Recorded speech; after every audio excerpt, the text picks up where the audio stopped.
Star Tamil செய்திகள். முதலில் தலைப்புச் செய்திகள்.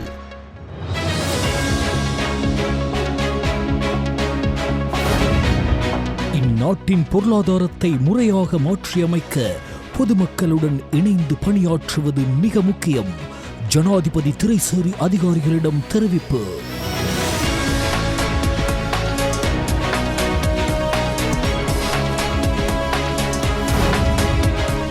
வடமாகாணத்தின் யாழ்ப்பாணம், கிளிநொச்சி, முல்லைத்தீவு, மன்னார் மற்றும் வவுனியா மாவட்டங்களின் பிரதேச செயலகங்களில் ஜனாதிபதி நிதியம்.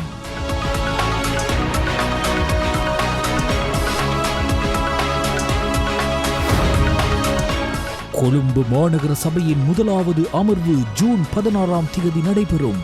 வர்த்தமானி வெளியீடு.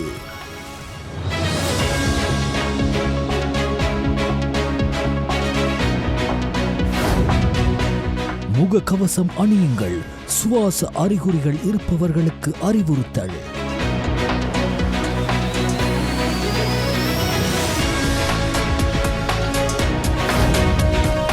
ஐபிஎல் கிண்ணத்தை முதன்முறையாக வென்றது ராயல் சேலஞ்சர்ஸ் பெங்களூர்.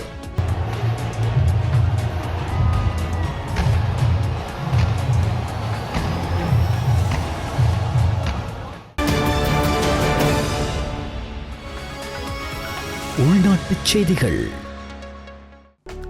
பொருளாதார வெற்றிகளை அடைவதன் மூலம் மாத்திரம் ஒரு நாடு அபிவிருத்தி அடைய முடியாது என்றும், அத்துடன் சமூக அபிவிருத்தி மற்றும் அரசியல் கலாச்சாரம் ஆகிய 3 தூண்களும் ஒரே நேரத்தில் கட்டி எழுப்பப்பட வேண்டும் என ஜனாதிபதி அனுரகுமார திசாநாயக்க வலியுறுத்தினார். நிதி அமைச்சில் இன்று திரைசேரி அதிகாரிகளுடன் நடைபெற்ற கலந்துரையாடலின் போதே ஜனாதிபதி அனுரகுமார திசாநாயக்க இதனை தெரிவித்தார். சீனா, கொரியா மற்றும் வியட்நாம் போன்ற நாடுகள் பல காலகட்டங்களில் பொதுமக்களுடன் இணைந்து மேற்கொண்ட கூட்டு முயற்சியின் பலனாகவே பொருளாதாரத்தில் பெரும் மாற்றங்களை ஏற்படுத்தியுள்ளதாக ஜனாதிபதி தெரிவித்தார். ஒரு நாட்டை அபிவிருத்தியை நோக்கி அழைத்துச் செல்வதில் தனிநபர்கள் என்ற ரீதியில் சில பொறுப்புகள் வழங்கப்பட்டுள்ளதாகவும், அதே நேரம் இலக்குகளை அடைய அனைவரும் ஒன்றிணைந்து முயற்சி செய்ய வேண்டும் எனவும் ஜனாதிபதி இங்கு சுட்டிக்காட்டினார். அரசியல் அதிகாரம் என்ற வகையில் அதிகாரிகள் மீது தனது கருத்தை மாத்திரம் திணிக்க மாட்டேன் என சுட்டிக்காட்டிய ஜனாதிபதி அனுரகுமார திசாநாயக்க, நிபுணத்துவ அறிவு கொண்ட அதிகாரிகள் மற்றும் அரசியல் அதிகாரம் கொண்டவர்களுக்கிடையே இடம்பெறும் முறையான கலந்துரையாடல்கள் மூலம் தேவையான முடிவுகள் எடுக்கப்படும் என்றும் தெரிவித்தார். சில தன்னிச்சையான அரசியல் தலையீடுகளால் கடந்த காலங்களில் இலங்கையில் முன்னெடுக்கப்பட்ட திட்டங்கள் தோல்வியடைந்த விதம் குறித்தும் இதன்போது ஜனாதிபதி நினைவு கூர்ந்தார். பிரதேச செயலகங்களுக்கு ஜனாதிபதி நிதியத்தின் செயற்பாடுகள் விரிவாக்கப்பட்டதன் மூலம் அதில் கோரப்படும் மருத்துவ உதவிக்காக விண்ணப்பிப்பவர்களின் எண்ணிக்கை அதிகரித்துள்ளன. அதே நேரத்தில் புதிய கணனி அடிப்படையிலான குறித்த பிரதேச செயலகங்களின் உரிய விடயத்துடன் தொடர்புடைய ஊழியர்களுக்கு தெளிவூட்டும் பயிற்சி அளிப்பதும் அவசியமாகியுள்ளது. அதன் ஒரு அங்கமாக வடமாகாணத்தின் யாழ்ப்பாணம், கிளிநொச்சி, முல்லைத்தீவு, மன்னார் மற்றும் வவுனியா மாவட்டங்களின் பிரதேச செயலாளர்கள் மற்றும் ஜனாதிபதி நிதியம் தொடர்பாக செயலாற்றும் அதிகாரிகளுக்கு எதிர்வரும் ஜூன் 21 அன்று கிளிநொச்சி மாவட்ட செயலகத்தில் பயிற்சி ஏற்பாடுகள் செய்யப்பட்டுள்ளன. இந்த திட்டத்தின் மூலம் வடக்கு மாகாணத்தில் ஜனாதிபதி நிதியின் பயனாளிகளின் எண்ணிக்கையை அதிகரிக்கவும், பயனாளிகளுக்கு உயர்ரத சேவையை வழங்கவும், நவீனமயப்படுத்தப்பட்ட ஆன்லைன் அமைப்புகளை அறிமுகப்படுத்தவும், மேலும் சேவைகளை விரைவாக வழங்கவும் எதிர்பார்க்கப்படுகிறது. கொழும்பை மையமாக கொண்டு ஒரு குறிப்பிட்ட அளவிலானவர்களுக்கு மட்டுமே நன்மைகள் வழங்கிய ஜனாதிபதி நிதியத்தை நாடு முழுவதும் வாழும் மக்களுக்கு நன்மைகள் வழங்கும் மக்கள் நிதியமாக செயற்படுத்துவதே தற்போதைய ஜனாதிபதி தலைமையிலான பணிக்குழுவின் முதன்மையான நோக்கமாகும். அந்த நோக்கத்தை அடைய எதிர்காலத்தில் இதுபோன்ற பயிற்சி திட்டங்கள் ஏனைய மாகாணங்களிலும் செயற்படுத்தப்படும்.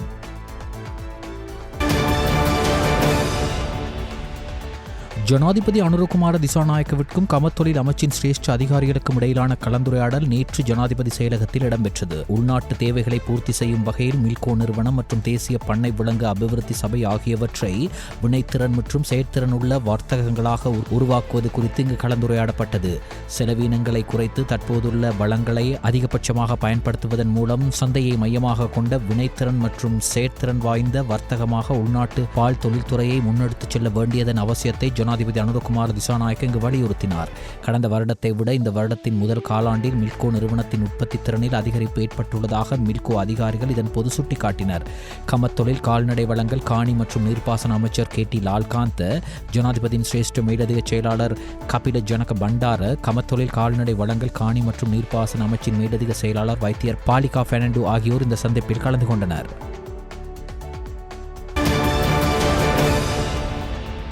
5ஆம் தர புலமை பரிசில் பரீட்சை திட்டத்தை ரத்து செய்வது குறித்து அரசாங்கம் இதுவரை எந்த தீர்மானமும் எடுக்கவில்லை என பிரதமர் கலாநிதி ஹரிணி அமரசூரிய தெரிவித்துள்ளார்.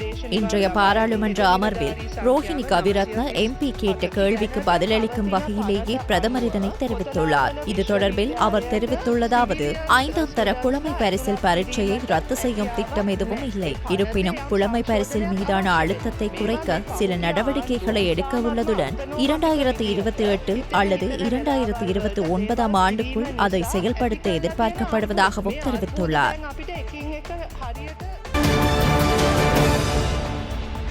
ஆஸ்திரேலிய துணை பிரதமரும் பாதுகாப்புத்துறை அமைச்சருமான ரிச்சர்ட் மால்ஸ் அவர்களை வரவேற்கும் நிகழ்வு பிரதமர் கலாநிதி ஹரிணி அமரசூரிய தலைமையில் கொழும்பில் உள்ள ஆஸ்திரேலிய அதிகாரப்பூர்வ தூதரக இல்லத்தில் நடைபெற்றது. தெற்கு மற்றும் தென்கிழக்கு ஆசியாவிற்கான ராஜதந்திர விஜயத்தின் ஒரு பகுதியாக ஆஸ்திரேலிய துணை பிரதமர் இலங்கைக்கு வருகை தந்துள்ளார். இந்த நிகழ்வில் உரையாற்றிய பிரதமர் இலங்கைக்கும் ஆஸ்திரேலியாவிற்கும் இடையிலான நீண்டகால மற்றும் வளர்ந்து வரும் இருதரப்பு உறவுகளை சுட்டிக்காட்டினார். அரசியல், பொருளாதாரம், கல்வி, பாதுகாப்பு, சமூகம் மற்றும் கலாச்சாரம் உள்ளிட்ட பல்வேறு பிரிவுகளில் இந்த உறவுகள் வலுப்பெற்றுள்ளதாக அவர் குறிப்பிட்டார். சவாலான சந்தர்ப்பங்களில் ஆஸ்திரேலியா இலங்கைக்கு வழங்கிய ஒத்துழைப்பின் முக்கியத்துவத்தையும் பிரதமர் எடுத்துரைத்தார். இரு நாடுகளுக்கும் இடையிலான வர்த்தக மற்றும் பொருளாதார தொடர்புகளை மேலும் விரிவுபடுத்துவது குறித்த நம்பிக்கைக்குரிய எதிர்பார்ப்பையும் பிரதமர் தெரிவித்தார். இந்த சந்திப்பில் ஆஸ்திரேலியாவிற்கான இலங்கை உயர்ஸ்தானிகர் போல் ஸ்டீவன்ஸ், ஆஸ்திரேலிய பாதுகாப்பு திணைக்களம் மற்றும் வெளிவிவகாரம்,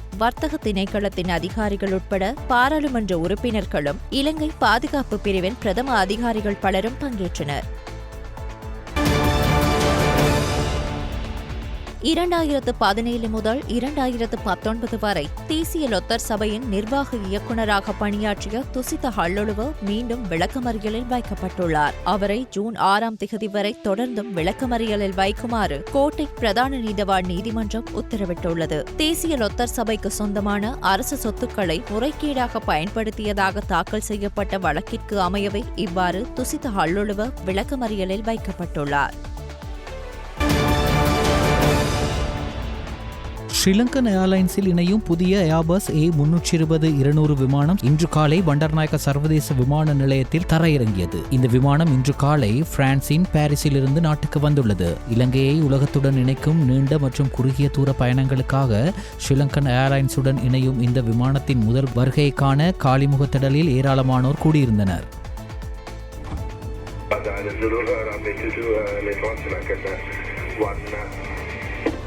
(202) 1324 sharp and 1202. Good day.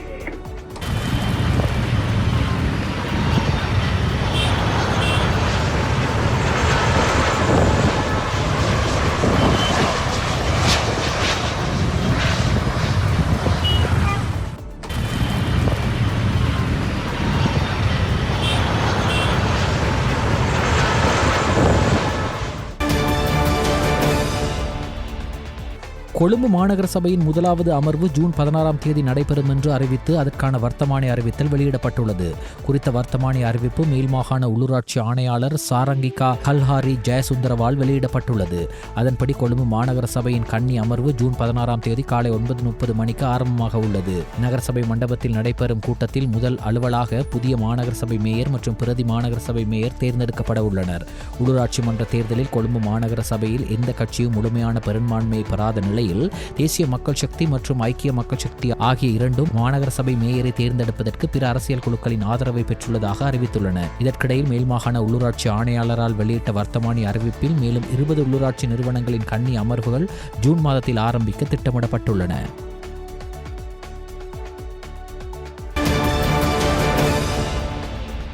Police மா அதிபர் TMW தேசபந்து தென்னகோன் தனது பதவி தத்துவங்களை பாரதூரமான வகையில் துஷ்பிரயோகம் செய்தமை தொடர்பில் விசாரணை செய்து அதன் வெளிப்படுத்தல்களை அறிக்கையிடுவதற்காக நியமிக்கப்பட்ட விசாரணை குழுவில் சட்டமா அதிபர் திணைக்களத்தின் பிரதிநிதிகளினால் சாட்சியங்களின் சத்திய கடதாசிகள் பிரதிவாதியான போலீஸ் மா அதிபர் தரப்புக்கு வழங்கி வைக்கப்பட்டன. உயர்நீதிமன்ற நீதியரசர் PB சூரசேன அவர்களின் தலைமையில் மற்றும் நீதிபதி WMNP இத்தவள மற்றும் தேசிய போலீஸ் ஆணைக்குழுவின் தலைவர் MEW M லலித் ஏக்கநாயக்க ஆகியோரை உறுப்பினர்களாக கொண்ட விசாரணை குழு பாராளுமன்றத்தில் கூடிய போதே சாட்சியங்களின் சத்திய கடதாசிகள் இவ்வாறு வழங்கி வைக்கப்பட்டன. இங்கு சட்டமா அதிபர் திணைக்களத்தை பிரதிநிதித்துவப்படுத்தி விசாரணை குழுவில் பங்கு பற்றிய மேலதிக சொலிசிட்டர் ஜெனரல் திலீப் பீரிஸ் மற்றும் பிரதி சொலிசிட்டர் ஜெனரல் ரஜித பெரேரா ஆகியோர் பிரதிவாதி போலீஸ் மா அதிபர் சார்பில் ஆஜரான சட்டத்தரணி S. வீரவிக்ரமவின் வீட்டுக்கு சென்று கடந்த வார இறுதியில் சாட்சியங்களில் 12 சத்திய கடதாசிகளை வழங்க நடவடிக்கை எடுத்ததாக குழுவில் சுட்டிக்காட்டினர். அத்துடன் இன்றைய தினம் 10 சாட்சியங்களின் சத்திய கடதாசிகளை குழுவின் முன்னிலையில் பிரதிவாதி போலீஸ் மா அதிபர் தரப்பினருக்கு வழங்கியதுடன்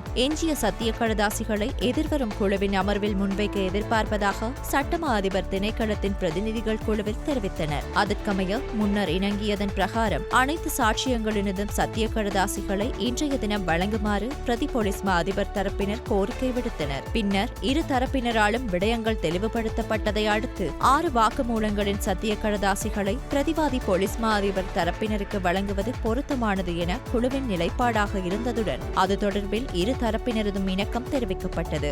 அத்துடன் 2 சத்திய கடதாசிகளை இரு தரப்பினருக்கும் வசதியான தினமொன்றில் மற்றும் நேரத்தில் தனிப்பட்ட வகையில் பாராளுமன்றத்திற்கு வருகை தந்து பரிசீலிப்பதற்கு குழு அனுமதி வழங்கியது. மற்றொரு சாட்சியமாக வழங்கப்பட்டுள்ள ஊடக சந்திப்பு ஒன்று தொடர்பான காணொளியின் இருவட்டை பிரதிவாதி போலீஸ் மா அதிபர் தரப்பினருக்கு வழங்குவதற்கு குழு தீர்மானித்ததுடன் சட்டமா அதிபர் திணைக்களத்தின் பிரதிநிதிகள் அதனை வழங்குவதற்கு நடவடிக்கை எடுத்தனர். இந்த சாட்சியங்களின் சத்திய கடதாசிகள் தொடர்பான பிரதிவாதி போலீஸ் மா அதிபர் தரப்பின் நிலைப்பாடு 9ஆம் தேதி பிற்பகல் 2 மணிக்கு விசாரணை குழு கூடி முன்வைக்கப்படவுள்ளது. ஊடகங்களை அடக்கும் நோக்கில் ஊடக கொள்கை வகுக்கப்படவில்லை என்று வெகுஜன ஊடக அமைச்சரும் அமைச்சரவை பேச்சாளருமாகிய டாக்டர் நலிந்த ஜெயதிச தெரிவித்தார். அமைச்சரவை தீர்மானங்களை அறிவிக்கும் ஊடகவியலாளர் சந்திப்பு நேற்று அரசாங்க தகவல் திணைக்களத்தில் இடம்பெற்றது. இது தொடர்பாக அமைச்சர் மேலும் தெரிவிக்கையில், தற்போது மேற்கொள்ளப்பட்டு வரும் ஊடக கொள்கை தொடர்பாக குறிப்பிட்ட சில ஊடகங்கள் போலியான செய்திகளை வெளியிடுகின்றன. ஊடகவியலாளர்களின் சுதந்திரம், ஊடக சுதந்திரத்தை நசுக்குவதற்கு அரசாங்கம் முயற்சித்து வருவதாக குறிப்பிட்ட சில ஊடகங்கள் தெரிவித்துள்ளன. இது தொடர்பில் அமைச்சு கவனம் செலுத்தியுள்ளது. கடந்த அரசாங்கத்தின் ஊடக அமைச்சினால் முன்னெடுக்கப்பட்ட ஊடக தேசிய கொள்கை வகுப்பு வேலைத்திட்டம் 2023ஆம் ஆண்டு வரை நடைபெற்று வந்தது. இது குறித்த விடயங்களை மேற்கொள்வதற்காகவே சமீபத்தில் பல்வேறு ஊடக நிறுவனங்கள், ஊடகவியலாளர்கள் உள்ளிட்ட பலருடன் கலந்துரையாடப்பட்டது. ஊடகவியலாளர்களான உங்களது அடையாளம், தொழில் உரிமையை பாதுகாப்பது போன்று ஊடக நிறுவனத்தின் சுதந்திரத்தையும் பாதுகாக்கும் வகையிலேயே தேசிய கொள்கைகளை வகுப்பதற்கு நடவடிக்கை மேற்கொள்ளப்பட்டுள்ளன. குறிப்பிட்ட ஒரு ஊடகம் இதனை திரிவுபடுத்தி தகவல்களை வெளியிட்டுள்ளமை கவலைக்குரியது. இது குறித்து கவனம் செலுத்தியுள்ளதாகவும் அமைச்சர் மேலும் தெரிவித்தார்.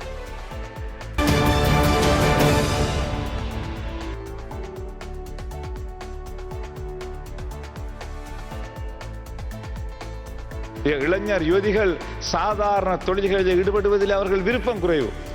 கடந்த காலங்களை போன்று விவசாயம் செய்வதிலும் வயல்களிலே ஏனைய வர்த்தகத்தில் ஈடுபடுவதில் ஆர்வம் காட்டுவது. இன்று அவர்களுக்கு இருக்கின்ற ஆர்வமெல்லாம் இந்த புதிய தொழில்நுட்பம் தான். இந்தியா இன்று எங்கேயோ முன்னேறி கொண்டிருக்கிறது. ஒவ்வொரு நிமிடமும் எவ்ரி மினிட் அவர்களுடைய தொழில்நுட்பம் மாறிக்கொண்டிருக்கிறது. ஆனால் எங்களுடைய சிலபஸ், எங்களுடைய சிஸ்டம் எல்லாமே நாங்கள் இன்னும் அந்த பழைய முறையிலே தான் எங்களுடைய மாணவர்களுக்கு நாங்கள் கல்விகளை கற்பித்துக் கொண்டிருக்கிறோம். உண்மையிலே பல்கலைக்கழகத்திலே 3 வருஷம் 4 வருஷம் அவர்கள் பல்கலைக்கழகத்திலே கல்வி கற்றுவிட்டு இறுதியிலே எடுக்கின்ற அந்த பட்டத்தை கொண்டு இன்று வெறும் பாடசாலைகளுக்கு போய் வெறுமனே ஒரு IT ஆசிரியராக மாத்திரம்தான் அவர்களால் செயற்படுத்த முடியும்.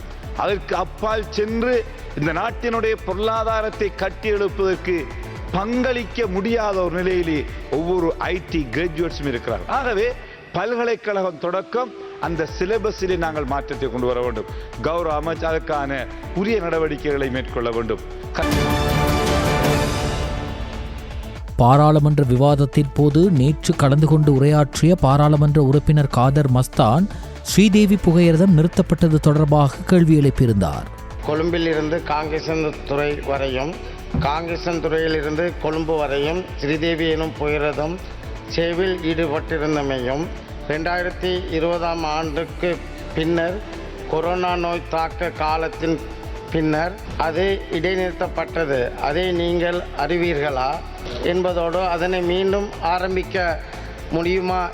உத்தரதேவி எனும் புகையிரதம் கொழும்பிலிருந்து காங்கேசன்துறை வரையும், காங்கேசன்துறையில் இருந்து கொழும்பு வரையிலும் சேவையில் ஈடுபடுத்தப்பட்டிருந்தமையும் அது 2023 ஆண்டு புகையிரத பாதை அபிவிருத்திக்காக இடைநிறுத்தப்பட்டதும் புகையிரத பாதை வேலைகள் முடிவுறுத்தப்பட்டும் ஏனைய இரயில் புகையிரத சேவைகள் நடைபெற்று கொண்டிருக்கின்றது. ஆனால் இந்த புகையிரத சேவை ஆரம்பிக்கவில்லை என்பதனையும் அறிவீர்களா? உள்ளூராட்சி மன்ற தேர்தலில் வெற்றி பெற்ற உள்ளூராட்சி மன்ற உறுப்பினர்களுக்கான கூட்டம் ஜனநாயக தமிழ் தேசிய கூட்டணி தலைவர் செல்வம் அடைக்கலநாதன் தலைமையில் இடம்பெற்றது.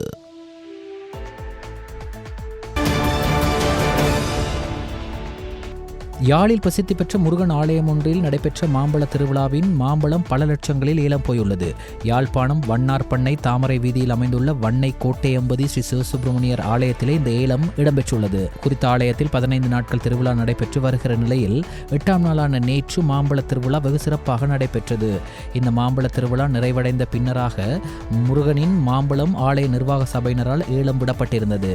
இதன்போது உள்நாட்டிலும் வெளிநாடுகளிலும் இருந்து ஆலயத்திற்கு வந்திருந்த அடியவர்கள் குறித்த மாம்பழத்தை வாங்கும் நோக்கில் ஏலத்தில் ஈடுபட்டனர். இதனால் மாம்பழத்தின் விலையும் உயர்ந்து கொண்டு சென்றது. இவ்வாறு பல லட்சங்களையும் தாண்டி மாம்பழம் ஏலம் எடுக்கப்பட்டது.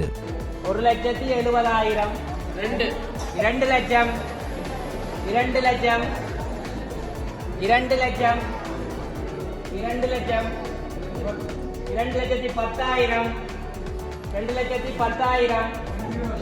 2,20,000 2,20,000 2,20,000 2,20,000 2,30,000 2,30,000 3 லட்சம் 3 லட்சம் 3 லட்சம் 10,000 3,30,000 கிராமம் 3,30,000 கிராமம் 3,30,000 3,50,000 4 லட்சம் 4 லட்சம் 4 லட்சம் 4 லட்சம் திருப்பணியை மேற்கொள்ளும் இந்த காசை அதபடியா எல்லாரும் வேண்டிக் கொள்ளலாம். 4,60,000 ராமுர 4,60,000 4,60,000 4,60,000 மூன்றாமுற 4,60,000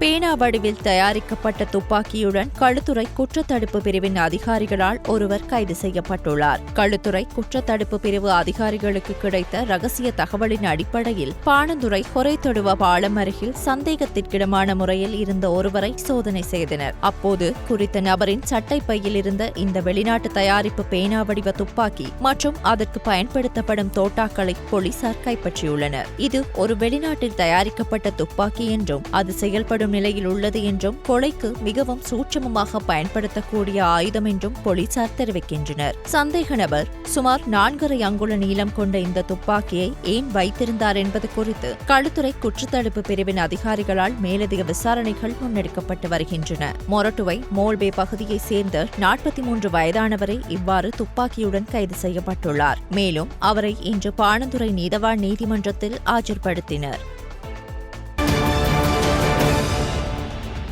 இந்தியா, பங்களாதேஷ், பாகிஸ்தான், சீனா, தாய்லாந்து, மலேசியா ஆகிய நாடுகளிலிருந்து மருந்துகளை கொள்வனவு செய்வதற்கு வெளிவகார அமைச்சின் ஊடாக தூதரக மற்றும் உயர்ஸ்தானிகராலய மட்டத்தில் ஆரம்பிக்கப்பட்ட பேச்சுவார்த்தைகள் மேற்கொள்ளப்பட்டுள்ளதாக சுகாதார அமைச்சர் நலிந்த ஜெயதிச பாராளுமன்றத்தில் தெரிவித்தார்.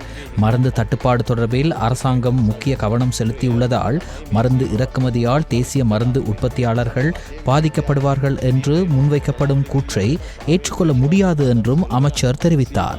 பாராளுமன்றத்தில் நேற்று எதிர்க்கட்சித் தலைவர் சஜித் பிரேமதாச எழுப்பிய கேள்விகளுக்கு பதிலளிக்கையிலேயே அமைச்சர் இவ்வாறு தெரிவித்தார். முன்னாள் அமைச்சர் ஜான்ஸ்டன் பெர்னாண்டோ மற்றும் இருவருக்கு எதிராக தாக்கல் செய்யப்பட்ட வழக்கை எதிர்வரும் ஜூலை 7ஆம் திகதி விசாரணைக்கு எடுத்துக்கொள்ள கொழும்பு மேல் நீதிமன்றம் இன்று உத்தரவிட்டுள்ளது. ஜான்ஸ்டன் பெர்னாண்டோ கூட்டுறவு மற்றும் உள்நாட்டு வர்த்தக அமைச்சராக இருந்த காலத்தில் கூட்டுறவு மொத்த விற்பனை நிறுவனத்தின் ஊழியர்களை சட்டவிரோதமாக அரசியல் நடவடிக்கைகளில் ஈடுபடுத்துவதன் மூலம் அரசாங்கத்திற்கு நிதி இழப்பு ஏற்படுத்தியதாக குற்றம் சாட்டி லஞ்சம் அல்லது ஊழல் குற்றச்சாட்டுகளை விசாரிக்கும் ஆணையம் இந்த வழக்கை தாக்கல் செய்துள்ளது. இந்த வழக்கு இன்று கொழும்பு மேல் நீதிமன்ற நீதிபதி ஆதித்ய பட்டபேந்திகை முன்னிலையில் விசாரணைக்கு வந்தது. இதன்போதே மேற்கண்ட உத்தரவு பிறப்பிக்கப்பட்டது. சுகாதார பிரச்சினை உட்பட பல கோரிக்கைகளை முன்வைத்து நாளை வேலை நிறுத்த போராட்டத்தை ஆரம்பிக்கப் போவதாக நிறைவு காண் மருத்துவ தொழில் வல்லுநர் ஒன்றியம் தெரிவித்துள்ளது. இந்த பிரச்சினையை தீர்ப்பதற்கான கலந்துரையாடலுக்கு அமைச்சர் தவிர்த்து வருவதாக நிறைவு காண் மருத்துவ தொழில் வல்லுநர் ஒன்றியத்தின் தலைவர் ரவி குமுதேஷ் தெரிவித்தார். துணை மருத்துவ சேவையின் பதவி உயர்வுகள் தொடர்பாக வாக்குறுதி அளிக்கப்பட்ட தீர்வுகளை வழங்க நடவடிக்கை எடுக்கப்படவில்லை என்று அவர் கூறினார். அதன்படி கலந்துரையாடல்கள் இல்லாமல் வேலை நிறுத்தத்தை கைவிட நடவடிக்கை எடுக்கப்படாது என நிறைவு கால் மருத்துவ தொழில் வல்லுநர் ஒன்றியம் வலியுறுத்தியது. பிலியந்தலை போகுந்தர பகுதியிலுள்ள மரப்பலகை விற்பனை நிலையத்தில் தீப்பரவல் ஒன்று ஏற்பட்டது. இன்று அதிகாலை 5 மணியளவில் இந்த தீப்பரவல் ஏற்பட்டது. கொழும்பு மாநகர சபை, மொரட்டுவை மாநகர சபை மற்றும் தெஹிவலை கல்கிஸ்ஸ மாநகர சபையின் தீயணைப்பு படையினர் தீயை கட்டுப்பாட்டுக்குள் கொண்டு வந்துள்ளனர். இந்த தீப்பரவலில் மரப்பலகை விற்பனை நிலையம் முற்றாக இருந்து நாசமாகியதாக போலீசார் தெரிவித்தனர். சுவாச அறிகுறிகள் இருப்பின் முகக்கவசம் அணிய வேண்டும் என கொழும்பு சிறுவர் வைத்தியசாலையின் சிறுவர் நல வைத்தியர் தீபால் பெரேரா பொதுமக்களுக்கு அறிவுறுத்தியுள்ளார். குறிப்பாக சன நெரிசலான இடங்களுக்கு செல்லும் போது நாட்பட்ட நோய்கள் உள்ளவர்கள் மற்றும் நோய் எதிர்ப்பு சக்தி குறைவாக உள்ளவர்கள் முகக்கவசம் அணிவது முக்கியம் எனவும் தெரிவித்துள்ளார். சிக்கன்குனியா மற்றும் டெங்கு அறிகுறிகள் இருந்தால் முதல் சில நாட்களில் அனைவரும் நுழம்பு வலையை பயன்படுத்துவது முக்கியம் எனவும் இதனால் மற்றவர்களுக்கு நோய் பரவுவதை தடுக்கப்படும் எனவும் தெரிவித்தார். மேலும் பாடசாலை அல்லது வேலையிலிருந்து வீடு திரும்பிய பிறகு அல்லது வெளியில் சென்ற பிறகு உங்கள் கைகளை நன்கு கழுவுவது முக்கியம். மேலும் உங்கள் முகத்தை அடிக்கடி தொடுவதை தவிர்க்க வேண்டும் எனவும் வைத்தியர் அறிவுறுத்தியுள்ளார். இடைவேளைக்கு பின்னர் செய்திகள் தொடரும். மேல் சபரகமு, மத்திய மற்றும் வடமேல் மாகாணங்களிலும் காலி மற்றும் மாத்தர மாவட்டங்களிலும் பல தடவைகள் மழை பெய்யக்கூடும் என வளிமண்டலவியல் திணைக்களம் எதிர்வு கூறியுள்ளது. ஊவா மாகாணம், அம்பாறை மற்றும் மட்டக்களப்பு மாவட்டங்களில் சில இடங்களில் மாலை அல்லது இரவில் மழை அல்லது இடியுடன் கூடிய மழை பெய்யக்கூடும் என அந்த திணைக்களத்தின் வானிலை முன்னறிவிப்பில் குறிப்பிடப்பட்டுள்ளது. மத்திய மலைநாட்டின் மேற்கு சரிவுகளிலும் வடக்கு, வடமத்திய, வடமேல் மற்றும் தென் மாகாணங்களிலும் திருகோணமலை மாவட்டத்திலும் அவ்வப்போது மணிக்கு 30 தொடக்கம் 40 கிலோமீட்டர் வேகத்தில் காற்று வீசக்கூடும். இடியுடன் கூடிய மழையுடன் தற்காலிகமாக பலத்த காற்று வீசக்கூடுவதுடன் மின்னல் தாக்கத்தினால் ஏற்படும் ஆபத்துக்களை குறைப்பதற்கு தேவையான நடவடிக்கைகளை எடுக்குமாறு வளிமண்டலவியல் திணைக்களம் பொதுமக்களை அறிவுறுத்தியுள்ளது.